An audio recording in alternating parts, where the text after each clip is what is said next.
débat pour l'émission Controverse qui fête ses 24 ans, des centaines de sujets d'actualité qui continuent de vous passionner.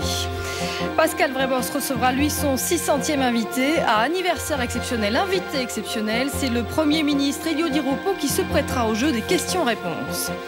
Les Suisses sont invités à se prononcer contre l'immigration de travailleurs étrangers, un référendum qui pourrait fâcher les Européens.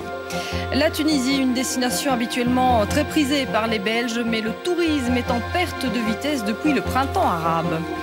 Un esprit sain dans un corps sain, une activité physique régulière permet de s'entretenir et de garder le moral. La météo, toujours un temps variable avec des averses et pas mal de vent de 2 à 8 degrés.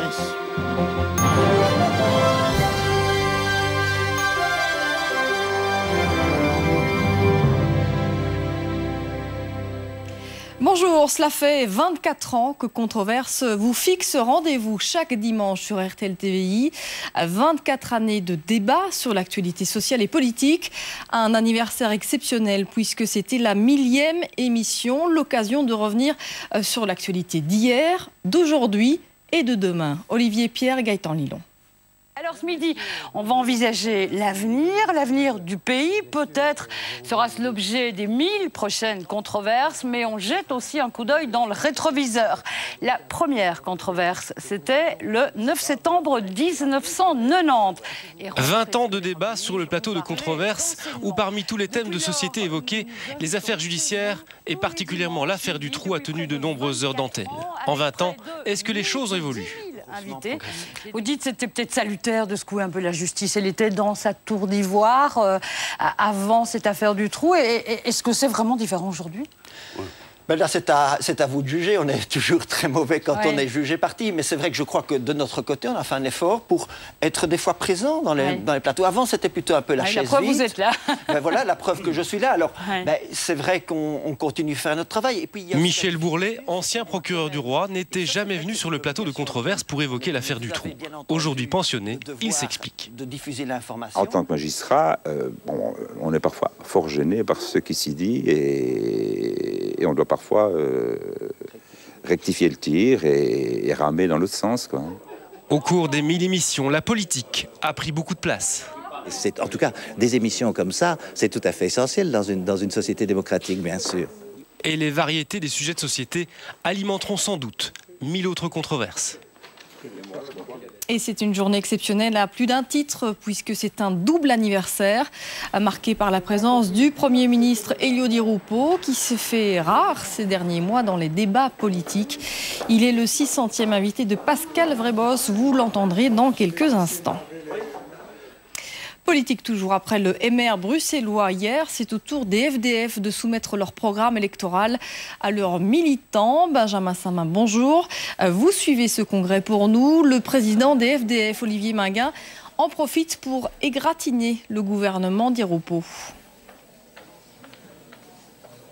Oui, ce n'est pas vraiment une surprise. Alors pour le FDF, le PS et le MR ont vidé de sa substance le débat électoral belge actuel. On parle d'un gouvernement passéiste, un gouvernement qui a préféré faire des concessions aux partis nationalistes flamands plutôt que de s'intéresser au véritable débat socio-économique du pays. Alors pour le FDF, la 6e réforme de l'État est une réforme antisociale qui ne tient pas compte des besoins des citoyens. Alors pour la première fois, eh bien, le FDF sera présent non seulement à Bruxelles et en périphérie, mais également partout en Wallonie. On a donc présenté tous les candidats. Et puis le parti a élaboré 86 propositions, des propositions qui sont toujours en cours de débat actuellement. Et dans le courant du mois de mars, eh bien, le Conseil général du FDF va établir la liste définitive du programme électoral. Alors je vous propose d'écouter le président Olivier Minguin avec 2 mots-clés, libéralisme social.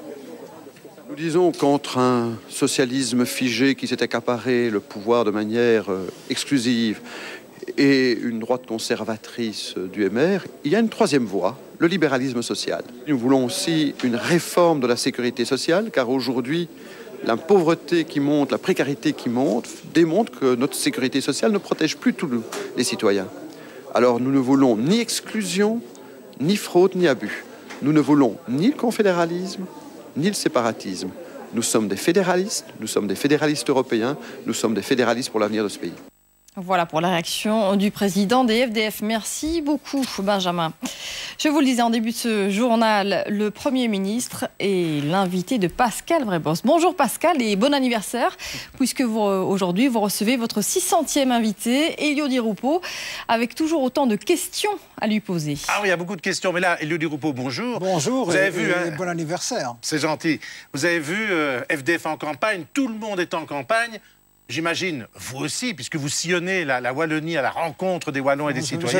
Je vais d'abord un peu partout dans notre pays. Oui. J'étais à Liège, j'étais à Halle, je suis en Flandre, en Wallonie et à Bruxelles. Mais vous êtes quand même un peu en campagne déjà. Non, je suis surtout dans une phase d'explication. Je rentrerai en campagne le moment voulu. J'aurai la liberté de parole le moment venu, mais je dois continuer à conduire le pays, mon gouvernement, car il reste encore beaucoup à faire. Et vendre tout ce que vous avez fait pour qu'on vote pour vous, quand même. Je n'aime pas le terme, mais expliquer, je le dirai encore. Vous savez, j'entends plein de choses et des propos de campagne, mais il y a 2 ans, le pays était au bord de l'explosion. Aujourd'hui, le pays est apaisé, le pays est stabilisé. C'est pour moi un des éléments essentiels. C'est une nouvelle Belgique. Grâce à vous ou grâce à tout le gouvernement? Tout le gouvernement, bien entendu. Nous avons travaillé de concert, mais le résultat est là. Et j'imagine que vous aurez l'occasion de me poser des questions tout à l'heure. Toute dernière question. Vous savez déjà où vous allez vous battre dans la campagne? Oui, la Chambre, l'Europe? Mais je ferai connaître ma position le moment venu, en mars. Oui, la Chambre. Je vous trouve sympathique, mais ce n'est pas parce que je vous trouve sympathique que je dois répondre à toutes les questions que vous me posez. C'est secret encore? Non, ce n'est pas une question de secret, c'est une question de cohérence. Il faut continuer à travailler. Il y a encore beaucoup de lois qui doivent passer en 2e lecture, qui doivent aller au Parlement, et je compte aller au bout véritablement de mon activité gouvernementale. Voilà, on se retrouve donc pour l'inviter après le journal avec beaucoup de questions, car comme vous le savez, Elio Di Rupo se fait rare. Merci beaucoup Pascal, à tout à l'heure. Voyez-vous Elio Di Rupo à nouveau Premier ministre après les élections du 25 mai? On vous a posé la question sur rtlinfo.be. Voici vos réponses. C'est oui pour 39% des votants, non pour 58% et 3% sont sans avis. Politique toujours, mais en Suisse cette fois. C'est un référendum très important organisé aujourd'hui, puisque la population est invitée à se prononcer contre l'immigration de masse. Entendez les travailleurs étrangers, des ressortissants de l'Union européenne de plus en plus nombreux, aux grandes dames de la droite populiste. Si le oui devait l'emporter, cela pourrait compromettre les relations entre la Suisse et l'Union. Julie Deneyer, Dominique Sokolowski. La Suisse résiste bien à la crise et attire les foules. Depuis 2002, le pays a accepté d'ouvrir son marché de l'emploi aux 500 millions de travailleurs actifs que compte l'Union européenne, tablant sur 8000 nouveaux arrivants par an maximum. Mais le pays a dû faire face à 10 fois plus, soit 80 000 personnes. Beaucoup trop selon l'Union démocratique du centre, qui réclame ce référendum contre l'immigration de masse. C'est évidemment un réflexe populiste et les Suisses doivent savoir que s'ils votent oui aujourd'hui, eh bien ça fera tomber une série d'accords avec l'Union européenne qui sont favorables à la Suisse, tels que la libre circulation non seulement des citoyens mais aussi des biens, des services dont profite évidemment la Suisse. L'Europe menace et la plupart des partis politiques suisses ainsi que le patronat se sont prononcés de manière catégorique pour le non à ce référendum. Mais aujourd'hui, les Suisses sont partagés. J'espère surtout qu'il y a un signe clair qui soit montré au gouvernement pour qu'il puisse effectivement prendre toutes ces mesures et avoir une véritable action dans le terrain pour pas que les ouvriers souffrent de la situation actuelle. Je suis venu voter contre l'initiative de l'UDC parce que je pense que la situation des bilatérales risque d'être remise en question véritablement et que c'est important de conserver cette situation-là pour la Suisse actuellement. En 2013, les travailleurs étrangers représentaient un peu plus de 23% de la population suisse. Dans le reste de l'actualité, le ministre-président flamand Chris Peeters a été victime d'un cambriolage hier soir à son domicile de Puurs, en province d'Anvers. Alors que Chris Peeters et son épouse étaient au restaurant, la police s'est rendue sur place pour relever des empreintes. Les dégâts sont importants et de nombreux objets auraient été dérobés. David De Storm, le milieu de terrain du club de football de Malines, a été grièvement blessé ce matin après un accident de la route sur la E34 en direction de Knock. Pour une raison encore inconnue, sa voiture a quitté la route, a atterri 3 mètres en contrebas et a heurté un arbre. Le joueur de 34 ans est sérieusement blessé, mais ses jours ne seraient pas en danger. Revenons à présent sur cet accident aussi imprévisible que spectaculaire hier en France.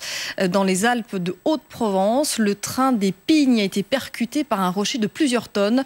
2 personnes ont été tuées, 8 autres blessées. Olivier Pierre. C'est dans cette zone enneigée, difficile d'accès, que les secours apportent leur aide aux passagers du train qui a déraillé. Sous l'effet du choc brutal, la première voiture a versé dans le ravin, la deuxième s'est couchée. Un rescapé raconte. On est passé, le rocher est tombé et on n'a rien vu venir en fait. À part la voyageuse qui a vu le rocher tomber apparemment, mais voilà. Voici le rocher qui a provoqué le déraillement. Un bloc d'une vingtaine de tonnes qui s'est décroché de la paroi en amont des voies. Un accident dû à une fatalité tragique. Le bloc semble s'être à ce stade des investigations détaché juste au moment, emportant sur son passage d'ailleurs les barrières de sécurité qui étaient en amont, et emportant donc sur son passage la première voiture en effet. Sur les 47 passagers qui étaient à bord, 2 ont perdu la vie.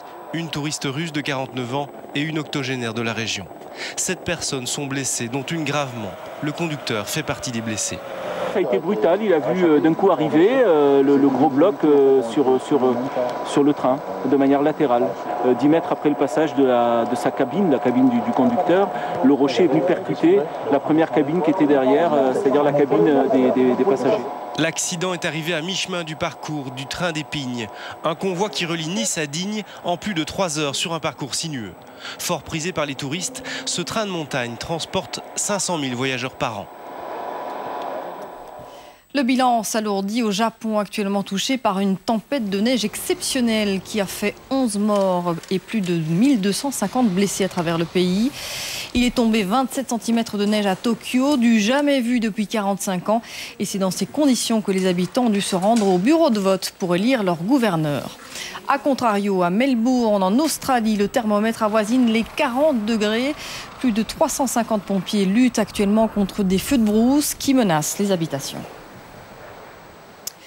Le prince Charles et son fils William volent quant à eux au secours des éléphants et des autres espèces menacées, victimes d'un commerce illégal en recrudescence. Une vidéo de 9 minutes pour sensibiliser l'opinion publique à quelques jours d'une grande conférence organisée par le gouvernement britannique. Jimmy Méo.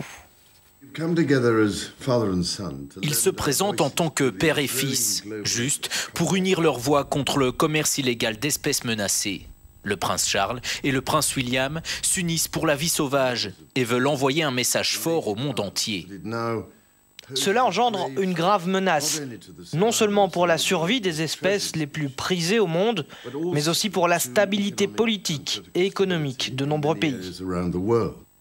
Durant de longues minutes, les 2 membres de la famille royale offrent leur vision personnelle. Ils sensibilisent dans cette vidéo enregistrée au sein même du domicile du prince Charles. Mon père et moi espérons que vous partagez notre conviction. Il est choquant que les générations futures puissent connaître un monde sans ces magnifiques animaux et les habitats dont ils dépendent. Cette année, je suis devenu encore plus dévoué à la protection des ressources de la Terre, non seulement pour mon propre fils, mais aussi pour que tous les autres enfants de sa génération puissent en profiter. La demande de plus en plus insatiable, surtout venant d'Asie, provoque un attrait économique pour ce trafic qui est de plus en plus criminalisé et professionnel. Des bandes organisées de criminels volent et abattent des éléphants, des rhinocéros, des tigres et plein d'autres espèces. Près de 100 éléphants morts tous les jours. Plus que 3200 tigres dans le monde à l'état sauvage. Toute la semaine prochaine, une conférence internationale se tiendra à Londres sur le commerce illégal des animaux.